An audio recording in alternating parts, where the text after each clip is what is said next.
everybody, and welcome to Unique Peace. I am Janice. I am a Reiki Master Teacher and Psychic Medium here on Long Island, New York. And today we're going to be talking with Chris Coulter. He is the author of Wake Up, You Could Lose Your Teen to Suicide.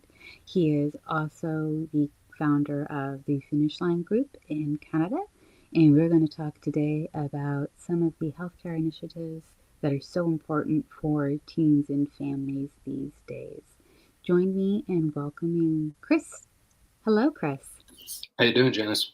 I'm doing well. I'm doing well.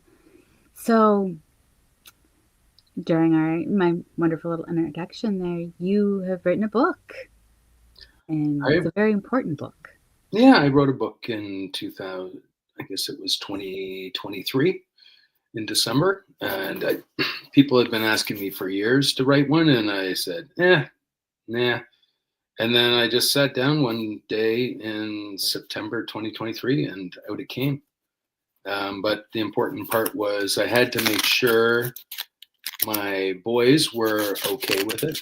So I wrote the opening couple of chapters and let them read it, and they said it's hard to read, but it's really important to read. So it's a lot about the ordeal, what we went through with my daughter Maddie, who we lost to suicide in 2015, and next week will mark the 10th anniversary since her passing. So anyway, it's a tribute to Maddie. It's a tribute to my boys, and it's a coaching tool for all parents who are really feeling challenged by raising teenagers right now. So it's not this really doom and gloom. Oh my gosh. Yeah, there's some sad moments in it, but the intent behind it is really more coaching strategies for parents and how they just some strategies that worked for me, what didn't work for me. Parenting's not always intuitive.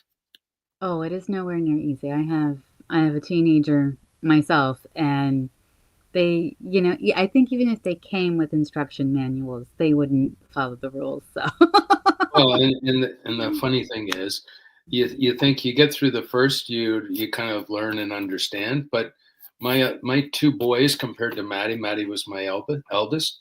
My two boys couldn't be more completely opposite in personality. So how you deal with one isn't necessarily how what appeals to the other. So anyway, it's a journey. it is a journey. And I just want to back up for a second. And you had that profound loss. And there's a wonderful movie out in here in the States called My Ascension. And it's about a young lady who attempted suicide and survived. And it's her journey through it. But it's that mental health aspect of it all that's really important to take note of. And it is something as I contemplated suicide as a teenager, there are some parallels, and that is wanting to be seen, heard, and understood. Would you agree? Absolutely. I think I think the biggest challenge parents face is the fact that they sit down, they start talking, and the last thing the teenager wants them to do is to kind of jump in and fix them. All they want to be is heard, and parents, and it comes from a place of love, so you have to understand the context in which it comes from. But I the one thing, the most important parenting tip I tell parents is resist jumping in and trying to fix. Just listen, and when you feel like talking, hold your breath and count to 100. That is so true. It's very hard. It's very hard. It is because we have an emotional investment, and it's also difficult for a lot of parents to talk to their teens because yes, there's that emotional element of it, but also it's it's because they also control the punitive aspect of the relationship as well. Yes, we So there's the consequences of something, um, because, hey, and I'm guilty of it. How many kids have talked to their parents and told them something, shared with them out of honesty, and and and parents who have kind of flipped the lid because they saw what had happened as opposed to the trust in sharing with the parent. And so when that happens, all the trust on either party's part goes out the window. And that's Mhm. why it's so difficult for so many parents to talk with their teens. It is, and I personally, as a parent, want my kids to feel like I'm their safe space, but it's really hard to just stop and listen. It's like, okay, you trusted me, and what I've learned is my son will come to me. He'll tell me the truth, knowing that there might be some repercussions. But I've always said, tell me the truth and you get into less trouble. Be Yep. honest with me and you get into less I, trouble. I think that line has probably gone through the centuries. Yeah. Yeah. I'm not saying you're not going to get punished, but it will lessen it a little Yeah, bit. you will survive. Yes. That much we're assuring you. Yes. But yeah, no, it is challenging for sure. And having gone through the process of losing one child, how has that affect your relationship with your two boys as a parent and as someone who has to grieve with them? It's a great question. My boys were very actively involved. Their mother started up a a charity honoring Maddie, and they were keen participants. They were ambassadors for the cause, and they so that was it was cathartic for them as far as part of the healing. But the challenge is in Zach, who's my eldest, who was 13 at the time. He decided to honor his sister. He would go and talk before hundreds of students at high schools all around the Toronto area.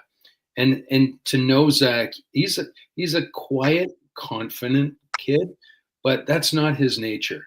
But he did it because it was to honor his sister, and also because he wants to ensure no other family goes through what our family did from a tragedy standpoint. So they've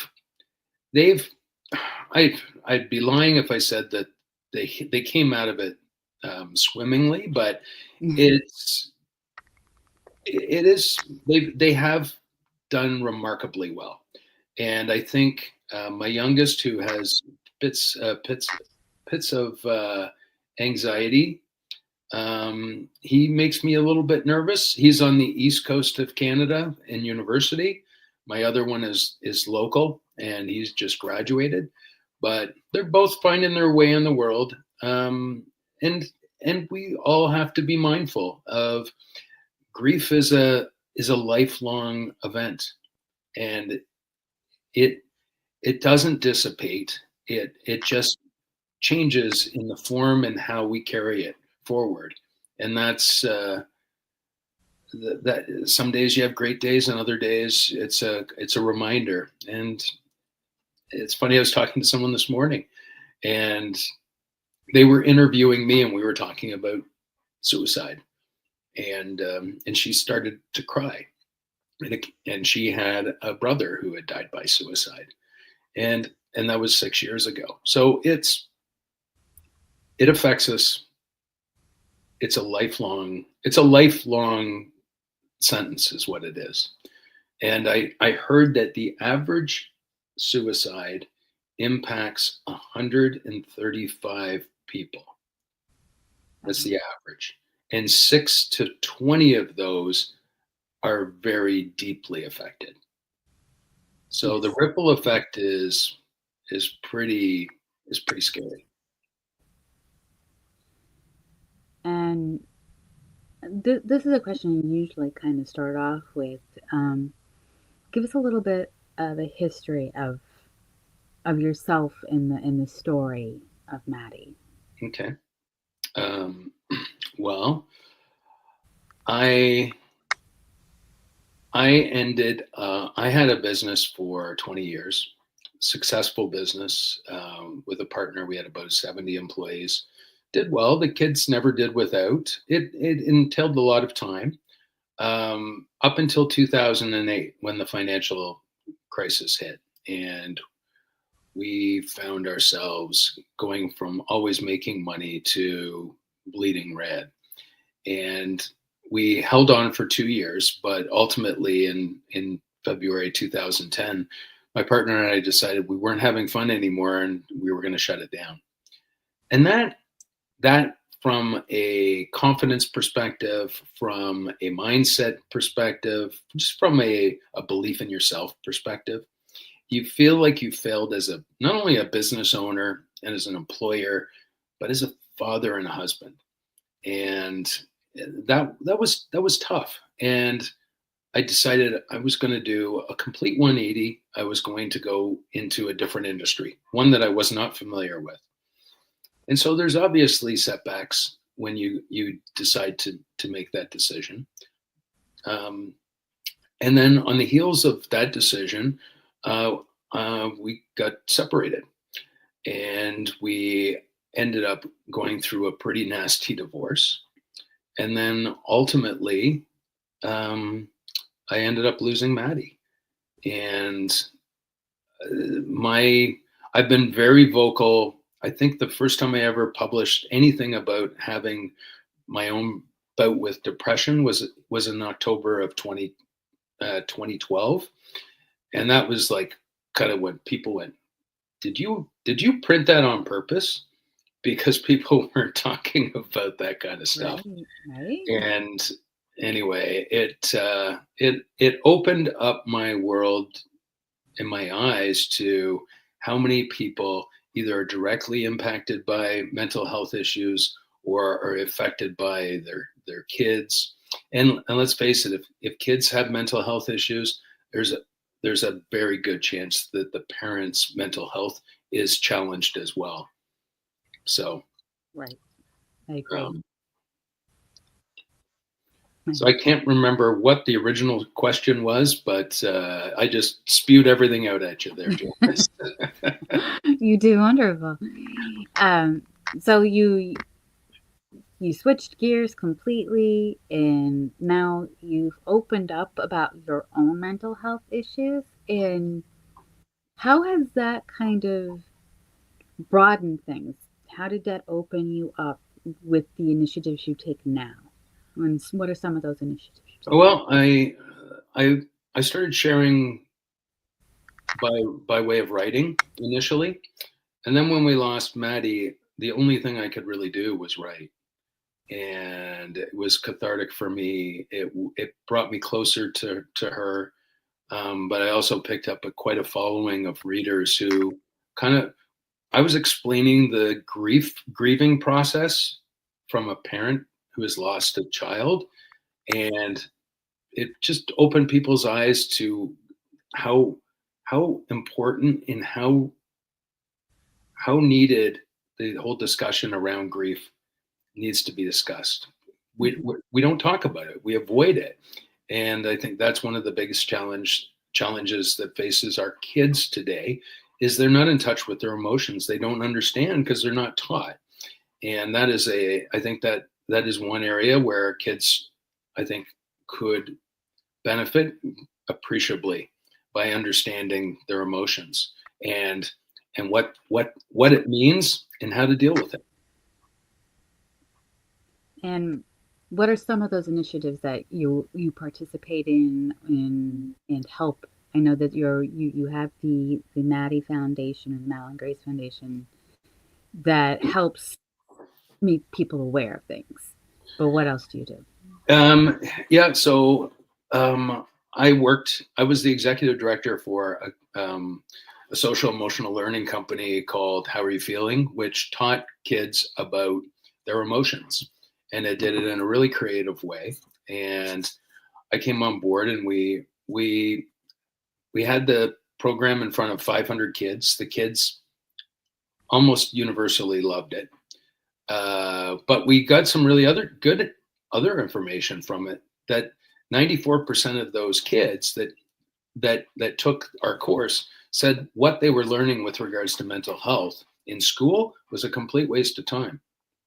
So, so that's, and the other thing that happened was I had a group of 8 girls from a prestigious private school in Toronto, aged 14 to 17, and they all, at the end of the program, this is a big commitment. It's a 12-hour program, and it's moderated three times through the course of the program.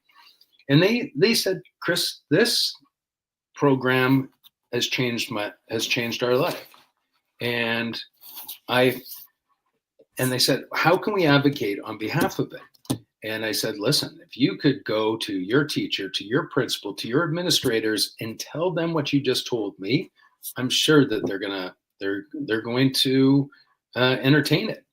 But they went to the school, and the school said, no, we already have our own programs. So they came back all deflated and dejected, and I was pissed because I knew this program was doing lots of really good things for kids. And these schools just were pissing me off. So I decided I resigned my role as executive director, and I said, I 100% believe in what you're doing. I'm going to stay on in an advisor capacity, but I need to put more accountability and transparency on the schools. So what I ended up doing, so I resigned my post as executive director. I went to one of my good friends who runs an international market research company, and another one of my friends who owns a Canada-wide media company. And I said, this is what I want to do. I want to start grading high schools on their mental health programs. But I don't want, it's not from the school's perspective.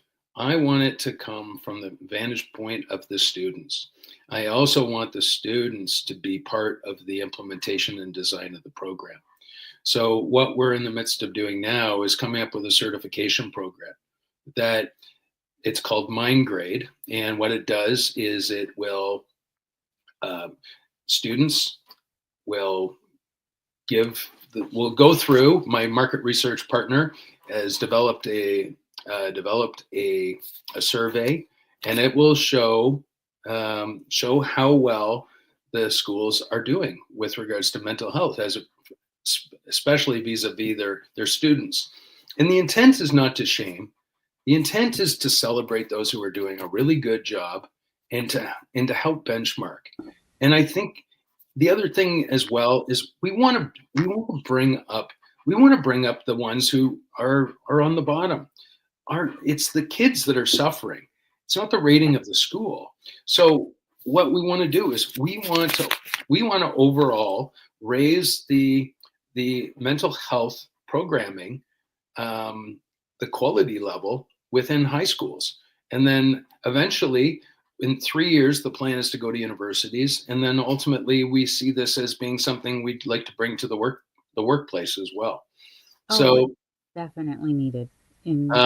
So that's MindGrade. The other program that I'm working on with a partner, another Canadian who is living in Switzerland, who's a lawyer named Alana Tart, and we started up a company called the Mentor Well. And the Mentor Well is a group of individuals that could be former business owners. But the important part, kids today, parents, they see their kid being kind of sad for 2 days. They go, oh my God, my kid's depressed. I got to get him into a therapist. Kids don't need therapy. What often it is, it's about confidence. It's lacking direction. And quite frankly, the most important part that their kids are not getting the benefit of is emotional intelligence, learning the elements of emotional intelligence, I've seen so many kids who are in their late teens and early 20s who can't self-regulate. They're not self-aware. They can't handle conflict. They're emotionally volatile. That comes from the environment that often we're brought up in, and that's where we're relying upon our parents to teach those skills. But in so many cases, our parents don't have those skills either, and so they are teaching the same tactics and strategies that their parents likely took. So what we want to do is we want to take that off the parents' plate, and the schools and the government clearly don't want to have anything to do with it. So you know what? That's what we're doing. So we're we're starting our soft launch is next week, and I did a little bit of a leak today. I just got overwhelming positive feedback saying, "Oh, this is so needed." So many people want to know more about it, either want to be mentors or they want their kids to be mentees. So those are my two kind of projects on top of kind of the Finish Line group, which will eventually house all the charitable elements of what we're gonna do with this. So it's a busy time, but it took me a lot of time to be able to come up for air and not feel like I was inconsolable and unproductive and just grieving. Right. And now I've got this renewed purpose, and I like to say that I've got Maddie as my co-pilot right beside me because she's very much a part of this. This is not this. I just wish programs like this were available when Maddie was around, and my goal is no different than anyone else that speaks as passionately as they do about mental health. We just want to prevent another family from going through the tragedy that we've gone through. Absolutely. 100% understand that. And that's what you're doing is so needed. And they have programs here in the States, and they ran into similar issues. They want to bring it into the schools, and the schools don't want to deal with it.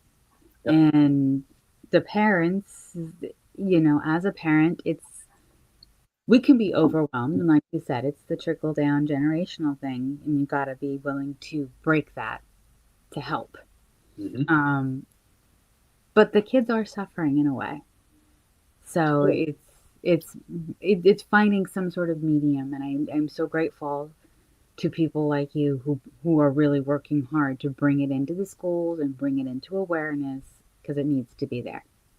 Yeah, Sure. I believe it. The time is now. I truly believe it. We are facing an epidemic of mental health amongst not just our youth. It's throughout all of our generations. Yes, yes. And so through the processing of grief and coming into your own with the mental health initiatives, what has this taught you about peace? How do you define peace, Chris, personally, for yourself? What has it taught me? I think if you have enough vision and you have an important enough purpose, you have the ability to be able to do anything. And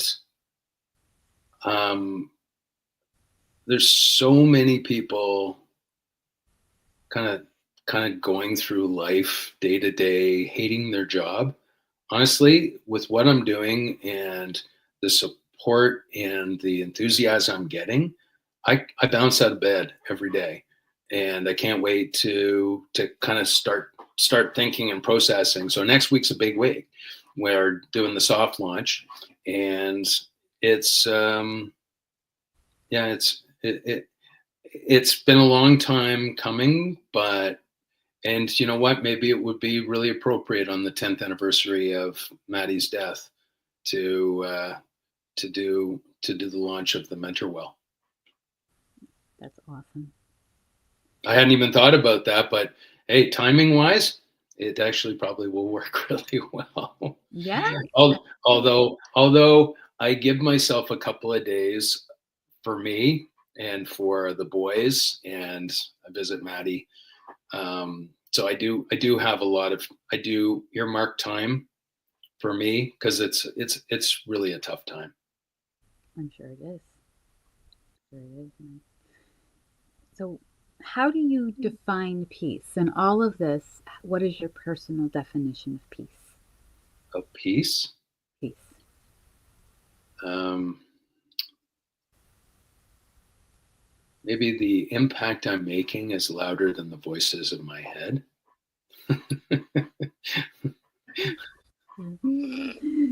That's That awesome. doesn't I've sound never very heard that. that doesn't sound very tranquil, does it? For me, it's about it's about doing stuff for our kids, our future generations, and we've really managed to screw this place up for our kids. And you know what? We got to do a better job. And the accountability from government, from schools, from parents, it's got to be better. Much better. It has to be better. I agree. And you know what? It just takes someone who's gone through a tragedy to open up someone else's eyes. And if that's my job, or if that's someone else who's gone through an equally tragic event, then so be it. Because the one scary part about this, Janice, when I was doing that How Are You Feeling program, we gave access to not only the kids to go through this, but we encouraged the parents to go through it as well. And because they would learn a ton, and they'd also be able to probably communicate a lot better with their child. Guess what percentage out of 500 people, guess what percentage of parents watched the program? If you got 10%, I would say that's a lot. Yeah, it was less than 5%. So my frustration is we talk about prevention, and we talk about the merits of prevention. We talk about all the stuff why prevention is so much better than remediation. And and yet it falls on deaf ears. And then all of a sudden their kid is in a crisis, and they go, I didn't see it coming. I wish I'd known. And I'm going, you had warning.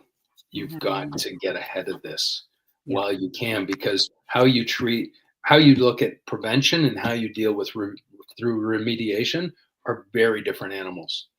Mhm. So, when defining peace, and I think you've kind of touched on how you find peace. How do you personally find peace for yourself? Um, I think kind of looking in the mirror and feeling like I've actually doing something meaningful, doing something for the good of mankind, and to do something that's going to honor Maddie and my boys. And really, it's as simple as that. And it sounds like I know you've already answered this question, but I love to ask it. And that's, how do you help others find peace? And it's through a multitude of ways by the sounds of it. Well, the programs you're developing, the awareness, the book. Is there any other ways that you are helping people find peace?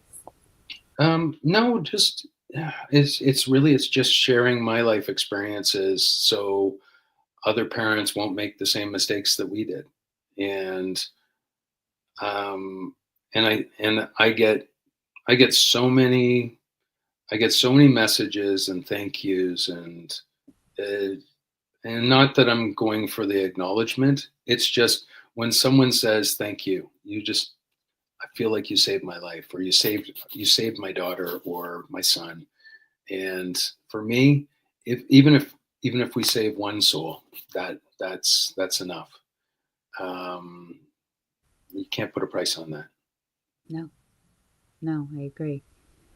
And I always like to ask, what's in your toolbox So if one of your kids or an administrator or one of your colleagues were to come with you or come to you in a crisis, what's in your toolbox? What do you pull out to say, hey, we got to let me help you through this?